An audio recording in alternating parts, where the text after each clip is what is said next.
चोरीचा प्रकार आहे. दिनांक 26/1/2026 रोजी गोंदिया ग्रामीण पोलीस स्टेशन अंतर्गत सेलटॉक्स कॉलनी येथे रात्री 12:30 वाजता एक जबरी चोरीचा प्रकार घडला होता.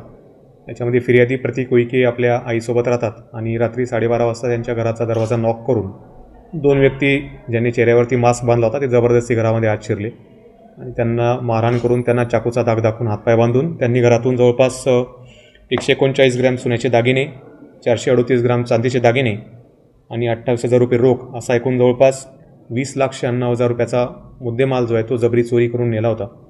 या घटनेची माहिती मिळताच क्राईम ब्रांच आणि लोकल पोलीस स्टेशन यांनी घटनेचा तपास सुरू केला आणि दुसऱ्याच दिवशी सकाळी 2 संशयितांना ताब्यात घेऊन त्यांची घरझडती घेतली असता त्यांची चौकशी केली याच्यामध्ये आणि चौकशीनंतर त्यांना सोडून देण्यात आले. परंतु त्यानंतर पुन्हा एकदा त्यांचे वर्तन संशयास्पद वाटले आणि त्यांचं लोकेशन करून त्यांना अटक केली असं त्यांनी घटनेची कबुली दिली आणि जवळपास पूर्ण 20 लाखाचा मुद्देमाल त्यांनी काढून दिलेला आहे. त्याचबरोबर त्यांनी गुन्ह्यात वापरलेला मोबाईल आणि एक स्कूटी ही सुद्धा जप्त करण्यात आली आहे. दोन्ही आरोपी काही वर्षांपूर्वी छत्तीसगड येथून गोंदियामध्ये स्थायिक झाले असे समजून येत आहे. आपल्या लोकल तर त्यांचे काही क्राईम रेकॉर्ड दिसून येत नाही आहे, परंतु त्यांचे फिंगरप्रिंट्स वगैरे आम्ही काल घेतलेले आहे. इतर राज्यांमध्ये त्यांचे काही पूर्वीचं क्राईम रेकॉर्ड आहे का ते आम्ही चेक करत आहोत. सर, त्याच्यामध्ये मोबाईल, मोटरसायकल आणि एकूण जप्त मुद्देमाल असा जवळपास 22 लाख रुपयांचा एकूण टोटल मुद्देमाल आपण जप्त केलेला आहे. याच्यामध्ये आरोपींना ज्यावेळेस आपण पहाटे ताब्यात घेतलं आणि घरझडती घेतली त्याच्यावेळेस काही त्यांनी माहिती दिली नाही.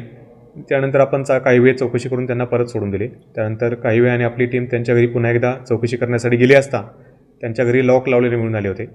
तर लॉक लावल्यावरती आपला संशय अजून बळावला आणि त्यांचे आपण लोकेशन काढले असता पहिला फिर्यादी तो मध्य प्रदेशमध्ये बालाघाटच्या जवळ त्याचे लोकेशन आले.